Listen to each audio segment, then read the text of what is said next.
Everyone, সবাইরে জানাই শ্রী পঞ্চমী অর্থাৎ বসন্ত পঞ্চমীর অনেক শুভেচ্ছা। সবাই সরস্বতী পুজো খুব ভালো কাটুক। তো এদিকে আমি রেডি হয়ে গেলাম গা। তো এখন যেহেতু আজ বাড়িতে পূজা হইতাছে না, এই বছর আমরা বাড়ি তো বেস্ট ফ্রেন্ডের বাড়িতে পূজা হইতাছে। তো আমি অক্ষণে আমার এই বই খাতাটি নিয়ে দিয়াই বেস্ট ফ্রেন্ডের কাছে মা সরস্বতীর চরণে। তো আমি অক্ষণ পুরো রেডি। আমি অক্ষণে যাই বেস্ট ফ্রেন্ডের বাড়িতে গিয়া দেখি তার বাড়ির কি হালচাল আছে, আদৌ কি ঠাকুর আইসিনি। তো চলো যাই তারা বাড়ি। বই খাতারি নিয়ে ঢুকে তারা বাড়ি দিয়াই, বই খাতারি দিয়াই সরস্বতী পাওয়ার নিয়ে আসে বুঝছো।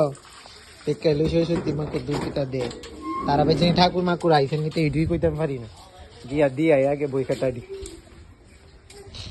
ফললাম এই ঢিলে এসে ফ্রেন্ডের বাড়ি। তো চলো যাই কে দিই তারা বাড়ির কি হালচাল।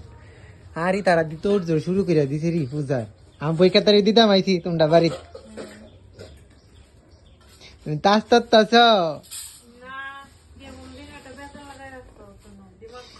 আই দেখবে তো সরস্বতীটা ওর বই হয়ে গেছে গা, খুব সুন্দর। চুনি আন্ডা সরস্বতী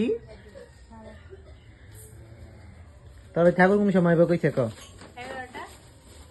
11টার সময় আইব টাপিদা, সত্যি নি না আর ভরে আইব করো কাজ। আমি বই খাতা দিয়ে তুই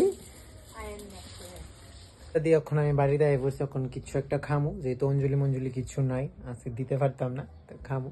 তো তোমরা সরস্বতী পূজা কেমন কাটে জানাই আমার কমেন্টে। টাটা।